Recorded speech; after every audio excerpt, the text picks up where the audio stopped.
I got two questions for Discovery's modern Starfleet. Yep. Today on Trekland Tuesdays Live, of course, with me, Dr. Trek, Larry Nemecek, coming at you from the heart of Trekland through Portal 47, right here every week, every Tuesday, for clarity, sanity, and the big picture and everything Star Trek. And today, I got a couple of questions for Disco's modern Starfleet. And as I ask them, look at the calendar. It's actually a third Tuesday this month. So hang on, I'm going to have a special a hot deal coming up just for the next 24 hours for everybody in Trekland. Also, as always, I want to say a shout out and a thank you to all of our Patreons, our TTL Club. Hey, Blaze K, Lawrence, Todd, Blake, Arledge, and our TTL Live Wires, Rusty Harold, Gerald Cooper, Mr. Vestek, Halbert, Gud Johnson, Jalen Bullock, Gary Williams, Rob McLean, and Eli Irvin. Thank you guys and gals. And thank you guys. If you're back here with us again for another Tuesday, welcome. Everybody's coming into the chat. I'm going to get to that after our midway break. If you're new to Trekland Tuesdays Live, welcome. Here's the deal. I will pontificate a little bit here on a topic. We'll take a midway break, and if you're with me live, you'll be around, or watching later on Facebook, you'll be around for the Parrot Analytics TV ratings, which we've been following since the beginning of Discovery, and then we'll get to chat. Okay, so if you're on Twitch right now, I'm not going to be talking until after the break here in a few minutes, okay? So don't get your dander up or any other extremity. We will get to chat in just a second. But first this, and if you're new, hang in. I will try to give a shout out and welcome you in to our TTLers this Tuesday afternoon, evening assembly we've done here for, oh my God, this is number 181, guys. I've missed 2 weeks, taken 2 weeks off in the last, 3 years? How things have changed since then. But this week, last week we got a little rile out of people. I went canon diving. Sometimes we just talk about a topic related to Trek and fandom, but you know what? I went into the show. You guys that know me, you know that there is so much internet out there, have you noticed? And there's so many good folks and a few bad apples, but everybody tends to talk about the same thing in a clump, okay, every week. I try to avoid that. I try not to pile on. I try not to pollute your internet with more of the same old. I try to find a different angle or something that occurs to me above the fray. I did that last week, diving in about Trills and Discovery's episode, Forget Me Not, but a different angle. And it seemed to have hit a chord. My nascent little YouTube channel seemed to have did an uptick. So I had another thought or two this week, even as people fell all over themselves, me included, to love on the last Discovery episode, Die Trying. So I got two questions. Even as much as I love that show, did you see the 3D star map that was barely glimpsed? Apparently, Timothy Peel, the art director for Discovery, told me in tweets, we talked, that there's more views of that map coming. So yay, that's awesome. And all the whole stuff about representation and storytelling and mysteries and all that stuff. People seem to like that about Discovery. Okay, that's cool too. But as far as world building background in canon, I got a couple of questions. Yes, everybody loved the USS Nog. Of course they did. It was wonderful, heartfelt. It fulfilled a promise that Alex made a year ago. That was lovely. People loved the Voyager-J. And that was great too. And all those new ships, people, just the ship porn folks, captains at fleet yards love them, but everybody that loves ship porn loved that show, even though the glimpses will be coming as people, as the digital files leak out, whatever you call it. As people study, all the ship folks, the ship nerd heads will love that. But here's my question. It was awesome that it was the Voyager-J. Now, the Nog seemed to be a totally new ship, a big flying wedge. That's cool. Yay. We are talking 830 years into the future. 900 years into the future of lower decks Picard, much less Next Generation. So just to keep that in mind. 800 years since the lower decks Picard generation post Dominion War. So the familiar era that we're most familiar with. 800 years. And there were lots of cool, wacky doodle, out of the box ships. Yeah, you heard them talk about it. Even some verbal candy besides the eye candy. But the Voyager-J seemed to be done in the same needle-headed primary saucer configuration as the original Intrepid-class Voyager. And I get the J. We obviously have done that with the Enterprise and other ships now, apparently. But the same shape? I guess what I'm getting here at is it the idea that we honor ships not just by coming up with a new class, but we like keep the configuration the same and just keep teching up the tech with each new century? Was that the implication? Is the I say the TiVo, but you know what I mean. The seed ship, which was also awesome. The idea that there's a seed repository, just like we have in the Arctic in Norway, that made headlines during global warming times, that the tundra is melting around. The whole point of having the seed repository in Norway was to, aside from outlasting a nuclear war, it's very remote, and no one thought the seeds would thaw out up there, but oh gosh, global warming, and that's a danger. But it's been getting headlines the last few years. So nice homage, nice shout out to that seed repository, the Doomsday Seed, depository. That's what the Federation's doing here. Oh, look, they've been doing it for hundreds of years. It was known in the 23rd century. Yeah. And that's cool. But now it's the M. I like they keep transferring the seeds to another ship and naming it the same, which is okay. It was a cool shape. It looked like just one big Galaxy class secondary hull. It was kind of like an oval mouthed. It was a little organic-y looking there, a little ovary looking thing there, vulva, but that's cool. But we somehow went from the 800-year-old name ship to the new one, same name, and it's M. So now they just, if it's the function, they keep, okay, hey, I am Mr. # texture not trivia guy. If that's the way they do it, that's the way they do it. It just, I guess it's easier on the school kids when they're having to learn dates and names and faces. It's, why have a lot of different ship names when you can just, what if the flagship was always named Enterprise, which it isn't, which it wasn't. I guess that would make it easier. That was kind of interesting, though. I mean, in the real world sample here is that the real world explanation is the writers are trying to pay off these homages. If you want to call them fan service, okay, fine. This did smack of that a little bit. But as far as Discovery goes, it's the kind of thing that's way overdue. And it's fine. If you're going to cram them all up into one episode, that's fine. It will make this episode just as memorable as all the other streaming yet very standalone-y feeling episodes this year. My point here is, okay, and as we kept saying last week's with Trills and everything else, it has been 800 years. New minds, different ways, Mr. Scott. New ways of doing things. That's fine. I think what the storyline is going to get to in a big way is that things have become a little stultified. Earth is withdrawn as a member. I'm going to get to that in a second. Things are a little condensed here. Not just in outlook, in the physical outlook, but in mental outlook too. And of course, that's what those old, ancient, but brash minds of Discovery are going to shake up that staid old Federation feeling right now. They've looked inward too long here after the burn. It's been 120 years or whatever.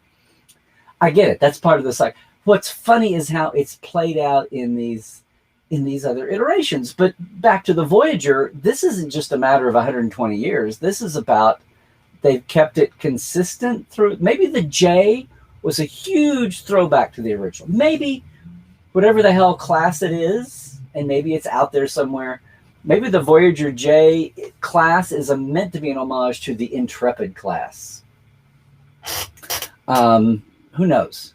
I just got the feeling that the Voyager-B, the Voyager-C, the Voyager-D, it's like, the classes are designed to honor a ship. Do they build other ships in that class? Is there USS Ralph?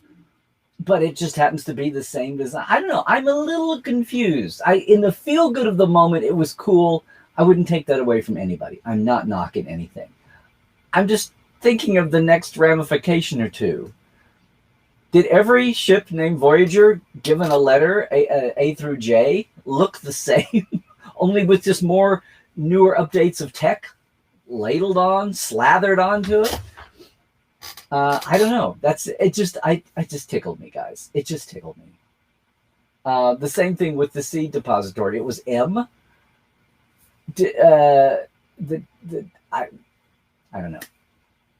I don't know. It's amazing that as much as the Federation has shrunken in scope and outlook, that they've still got the tech, even post-burn, even post making all the lithium inert, and having to redesign their warp engines so that all the loss that they lost.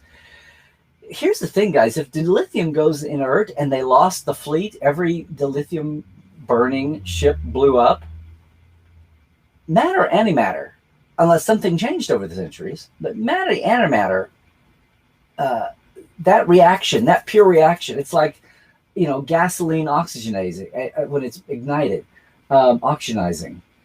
It's matter, antimatter is the engine of choice, the reactor of choice, because it's supposedly 100% efficient. You burn wood or paper or coal, there's smoke and there's ash left behind. Matter, antimatter is supposedly a completely pure, you have output radiation and nothing else. So that you output the warp radiation output through a dilithium lattice. Lithium is the filter that gives you warp plasma that you shunt off to the warp coils. Okay, that's your 23rd, 24th century, whatever. Without the lithium, unique properties of dilithium, that's why it was valuable. And when you could recrystallize it, thank you, Mr. Scott, thank you, maybe Queen Poe, that's why it was important. So if nothing had changed in the basic setup, if dilithium goes inert and won't channel anything, where I'm thinking the explosions all happened. I mean, you can have a warp core breach and a cataclysmic explosion, whether planned or unplanned, is basically turn off the antimatter shielding around, turn off the magnetic shielding around antimatter. Boom, antimatter is touching real matter. Boom, there you go. At the same token, if you just have a plain old buildup, if your fuel filter is clogged and won't let anything out, and there's a buildup of the radiation that's off-put from the matter-antimatter reaction, there's your boom. And it sounds like, obviously there are ships running around with antimatter going at warp. They're just very restricted because they're running out of the lithium, occasionally, whatever. That's still fuzzy. But the fact that they do still have ships that can go warp, they're just limited, is sounding like, the matter-antimatter reactions are still going. They lost everybody in a snapshot moment because they had to build up and lost ships. That was the explosion. Cataclysmic.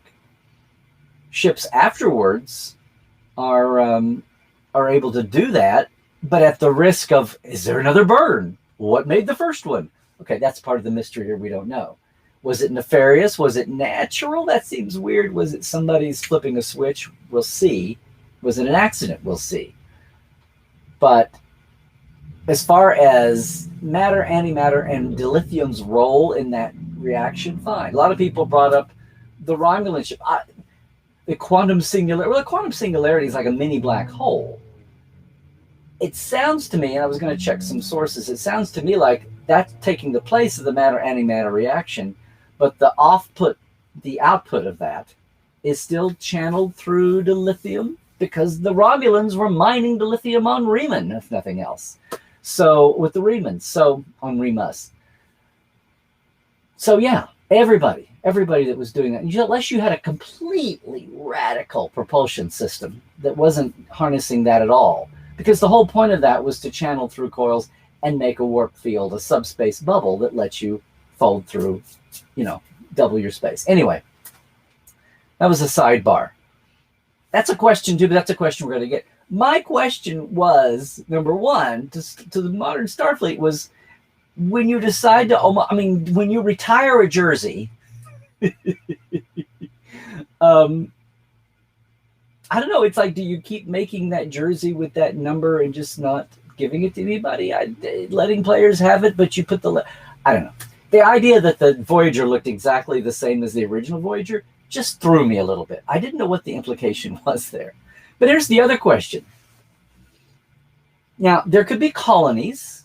I get it, especially after a few hundred, if the burn was only 120 years ago from the 32nd century, we're still talking about 500, 600 more years past the last we've seen, which is the end of Picard, right?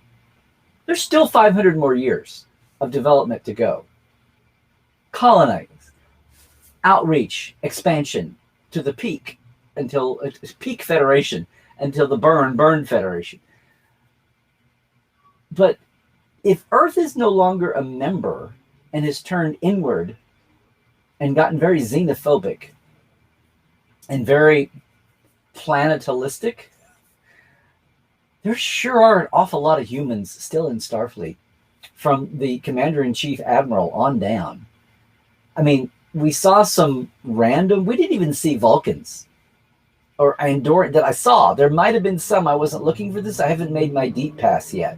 But on first blush or two, with a couple of rewatch scenes, and Mr. Tentacle Head Alien down in sickbay, the expanded sickbay that I love to see. I can't wait to see close up, see if there's a backstory.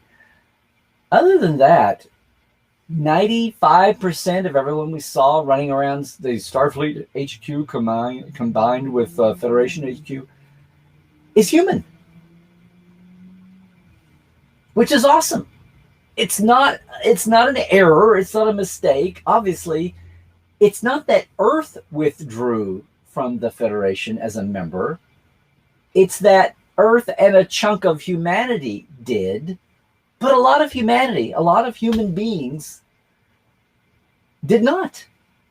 In fact, it looks like, at least as far as headquarters is concerned, the bulk of the staffing, we haven't seen the Federation yet either, but as far as Starfleet goes, the bulk of the officers we saw, the crew running around, looked pretty human. Now, there might have been some Trills with hidden spots. No Trills. I know Trill's not a member currently. There's always your one-offs. That was just fascinating, and I kept waiting. I guess maybe we'll get an answer this week. But that's a question. But the bottom line is, it's a question I saw nobody else talking about. If Earth is not a member, there sure as hell are an awful lot of humans running around that Starfleet HQ now, which is a beautiful little design building. Looks like some kind of post-war European sculpture building thing, like the Melting House in Prague. Anyway, the other thing that I actually should have asked was, I love the Nog ship. Back to ships. I did love the Nog ship, but it made me wonder. And it's an Eisenberg class. Now, it's all part of the homage, I know. But it makes me wonder, who was Eisenberg that the ship class was named for? And if that's the class name, then that means there's a USS Eisenberg floating around too. That's just as cool and impressive as the USS Nog, which made me wonder, what is the class ship, other class ship? If we are still in the same conventions of naming. Sorry if I'm too in the weeds, guys. I can't wait to see what you guys are chattering about when we get back to this. If we're having a full class, and this is not just a one-off, if it's an experimental and we're still in the same naming conventions, wouldn't it be the NX whatever? But it wasn't. It was an NCC. Okay, cool. It made me wonder, maybe it's a class of ships. The class name, I kind of go, but maybe it's a class. And I know you feel like you stumbled into a chapter of, into an episode of Fleet Yard, right? But here, if it's a class of, if it's a class of ships that are being named to honor the first natives of various planets to be a part of Starfleet, that's awesome. I wish it was named the Nog class, though, instead of the Eisenberg class, because that means there's a USS Eisenberg. Although, I'm still trying to figure out where in the world the USS Crossfield is, if the Glenn and the Discovery were the only two ships of its kind, unless that means that the Crossfield class is a mundane and the Glenn and the Discovery were modified, and when we say they're the only two like them, it means they're the only two modified with spore drive. And no, it's obvious I haven't taken a dive in to see what the cutting edge of tech head writing is on this. But it has bugged me, and I thought I'd research this within a few months ago. But here we are again. Now, if it's a class of ships like the Nog, if the Nog is in the same class of ships that are named, oh, I don't know, the USS Worf, the USS Mordock, first Benzite. I mean, we don't know. Was Ro the first Bajoran in Starfleet? I don't think so. What have we got from earlier? Anyway, see what I mean? If it's a class of ships named for the first person of their who served honorably in their, oh, maybe not Ro. Maybe Maquis did her in. We don't know. We don't know the Ro in story. But you see the point. These one-off homages are so cool. They are so cool. But stop and wonder, what's the second level of thinking behind it? And then again, 800 years plus, has something changed in 800 years that no one gives a if these old Terran naval-based naming conventions don't apply anymore, no one gives a hoot, and it's just whoever's got the best lobbyist to keep their PR machine going after 800 years? I don't know. Anyway, that's where my mind goes. Guys, I told you, I'm not like most people are there all weepy to see his name, or they're thinking about, oh, I don't know, story and character. I'm kidding. I appreciate story and character too. But boy, my mind goes to those places. And when we trot out a commanding admiral whose name is Vance, okay, I don't know. It's just, but he at least is obviously human. He's not, Tellarite Durango or Andorian Jessica or Jennifer, I forget. Or both, maybe. Anyway, that's it, guys. I just wanted to get that off my chest. How are we naming these ships in the future? What's going on with them? And gosh, all these humans. Is anybody left on Earth? No wonder they're so paranoid. All their best people are in Starfleet over on this headquarters. That must have been some political upheaval debate. I'll see your Terra Prime and raise you to whatever the hell happened on Earth going into this. I foresee an awful, if we never see it on film, I foresee it as great fodder for fanzine writing, for fan films. I mean, you name it. What you got going? Yeah. So I don't know if you've seen anybody else talking about these angles around the webs, the inner tubes. Let me know in the chat. Okay. I was just doing a quick. I tend to react to not just about the shows, but then I'll react to what people are talking about or what they're not talking about. Like last week, like this week. Who knows what next week will bring? But these are such provocative disco shows. That's a whole other topic. Have you noticed a change in the air amongst you and your buddies online? Maybe even the whole world. Here's what I wanted to share with you ahead of even getting to our parrot ratings. I would nominally keep this till then, but this is such news.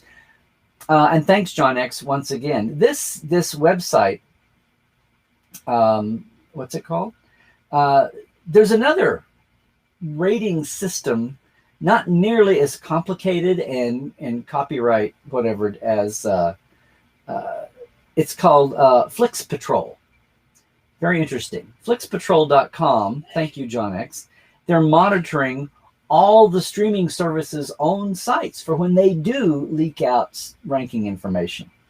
Like Netflix's top 10, HBO Go's popular this week, iTunes top movies and TV shows, Google Play, Amazon Prime Video, and Disney Plus all have some kind of simplified reporting. Ooh, top 10.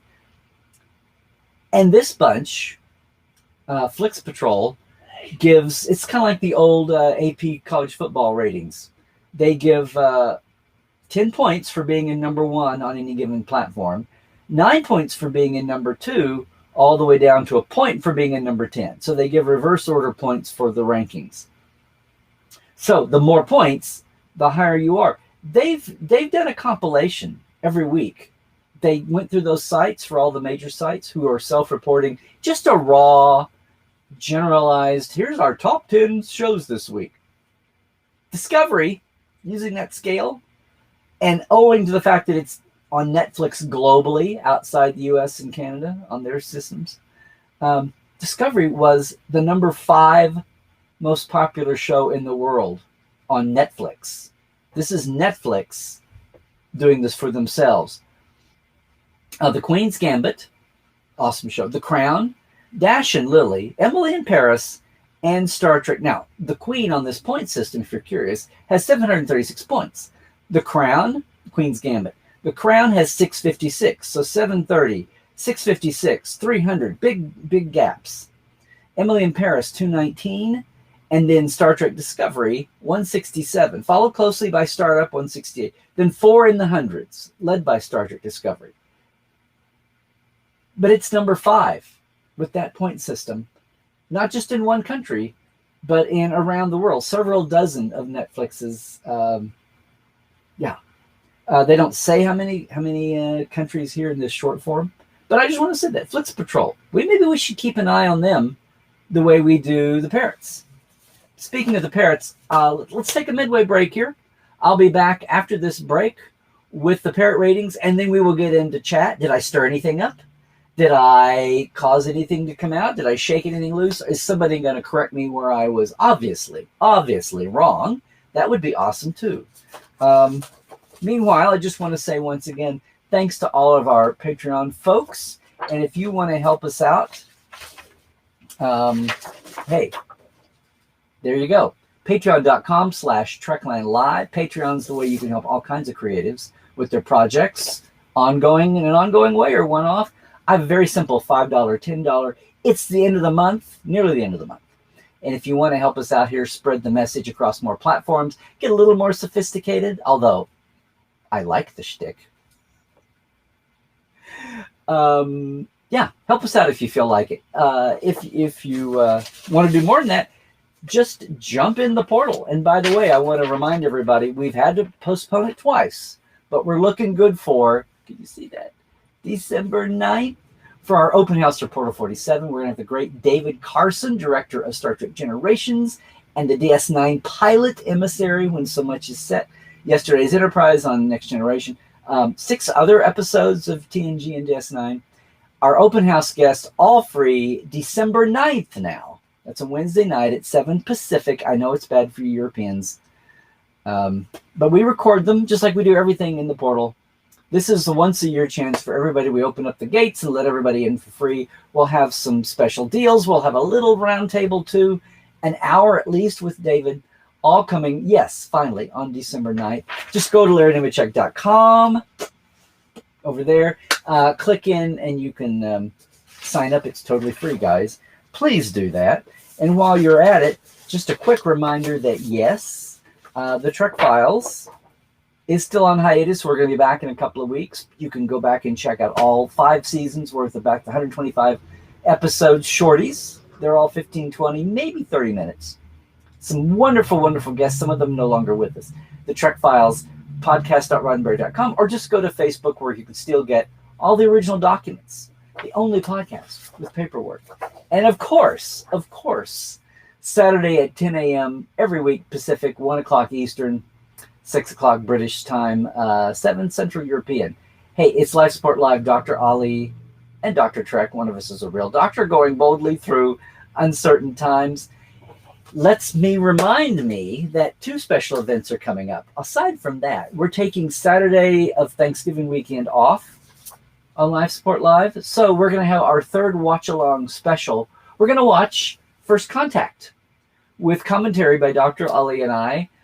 With everybody, with chat streaming on Tuesday. First announcement publicly here. The infrastructure is going to go up soon. Tuesday before the American Thanksgiving. Okay?